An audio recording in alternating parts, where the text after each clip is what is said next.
Buena bendecida noche, María Carmona con ustedes.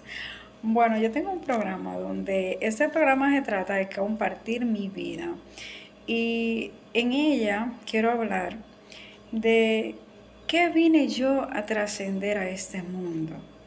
A este mundo, además de que vine a conocer el ser humano que soy, vine a trascender lo que es el enojo, el rechazo, la vergüenza, la culpa, el no merecimiento. Cuando hablamos de la culpa es uno de los sentimientos más bajos que existen.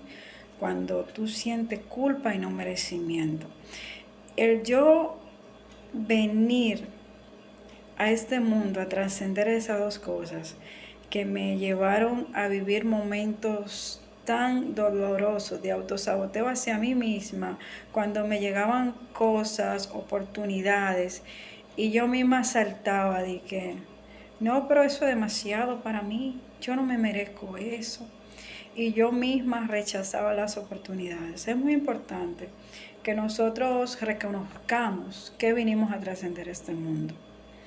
En cuestión de rechazo, a mí me sucedió que yo desarrollé muy tarde y tenía un cuerpo físico nada atractivo y recibía mucho bullying por esa razón, tanto como en la escuela como en mi casa, porque somos muchos hermanos y algunos de ellos. Recuerdo un comentario que me hizo uno de mis hermanos, que me dice, María, ¿qué pasa? Tú eres como esos carritos que toditos se te van adelante y tú como que no avanzas, porque yo hasta mis 17 años yo me veía como una niña. Yo con 15 años parecía una niña de 9 o de 8 años. No tenía un desarrollo así, me veía súper revejía. Entonces, en la escuela, especialmente cuando yo estaba en octavo, surgía que a mi compañera no le gustaban andar conmigo porque yo era, además de tener un cuerpo que no era desarrollado, también tenía una mente que no era desarrollada. Siempre me estaba comportando como una niña. Y por eso yo recibía mucho bullying y mucho rechazo. Ellas siempre me ponían a cargar la mochila y yo la cargaba porque era una manera de yo estar más cerca de ella y sentirme útil. Entonces, todo el tiempo el bullying ha existido. La diferencia es que antes no tenía nombre, antes no, nosotros no identificábamos eso, como ahora que se defiende el caso de bullying, hay mucha tecnología, hay mucha información y las personas y los jóvenes y los niños ya tienen una mente bien abierta acerca de esos temas, antes no, especialmente en mi caso, que yo me crié en el campo y no porque me criara en el campo, sino que yo era una persona muy solitaria, solitaria de no tener amiguita con quien jugar. No era una persona muy social, que digamos, y era una persona muy encerrada. Una persona muy encerrada, muy tímida, muy vergonzosa, a veces no sabía expresarme, era muy mal educada a la hora de hablar y siempre fácilmente ofendía a una persona cuando me expresaba porque no lo hacía de la manera correcta, era muy directa o no de una manera, de la manera que se deben hacer las cosas. Entonces siempre tenía ese peso de la culpa. Cuando me decía, María, si no se hacen las cosas, siempre era como la ovejita negra de la casa, era la más pequeña. Te voy a hacer una anécdota. Yo era la más pequeña de todos mis hermanos.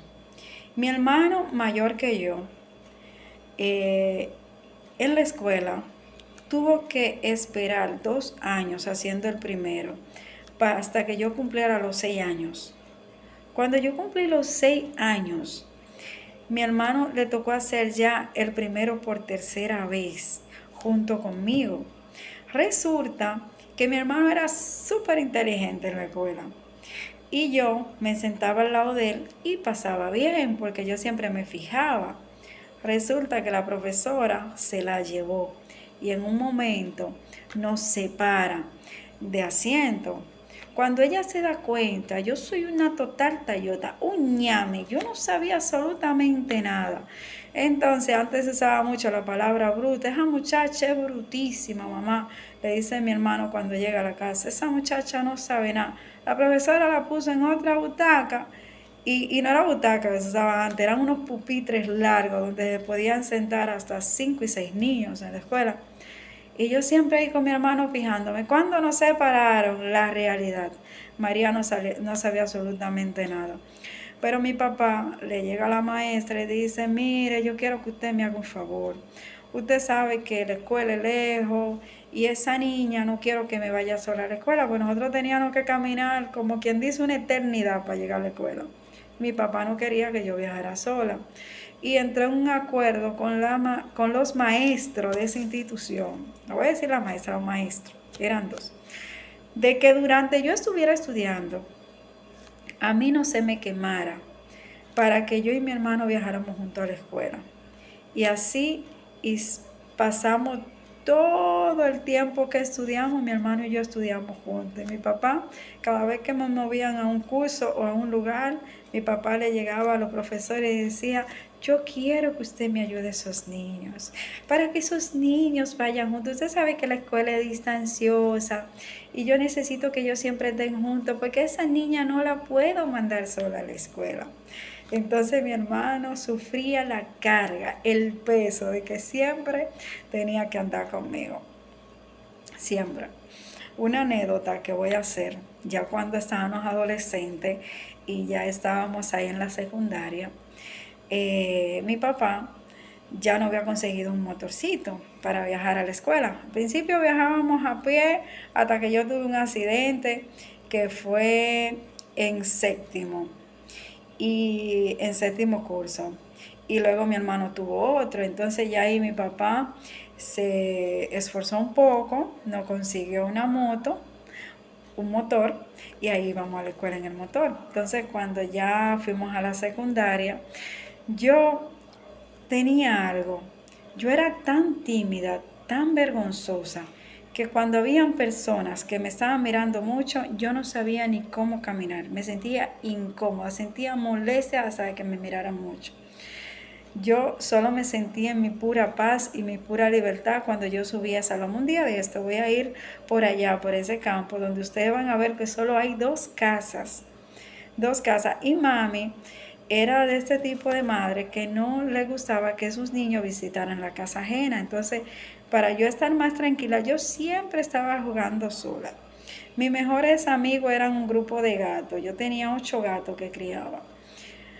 Bueno, pues entonces, para no saltar mucho la historia, yo con 17 años, mi hermano pasaba unos reales piques cuando llegábamos al pueblecito, porque yo no sabía cruzar la calle.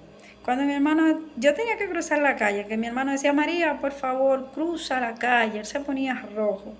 Y yo miraba para arriba, miraba para abajo. Era una condición que cuando yo venía a mirar para arriba y volvía a mirar para abajo, ya tenía que venir un vehículo y pasar, no había forma.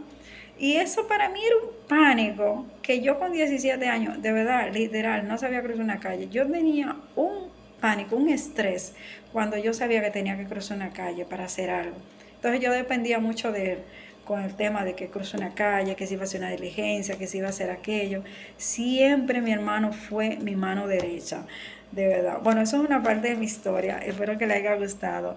Ya poco a poco vamos a ir conociendo cómo fui cambiando, cómo fui evolucionando, cómo los videos de superación personal, los libros, transformaron mi vida y me dieron la oportunidad de ser una persona tan extrovertida, tan diferente, tan abierta. Cuando yo antes era una persona tan cerrada, tan tímida, tan vergonzosa, que sentía culpa de todo y se autocastigaba ella misma.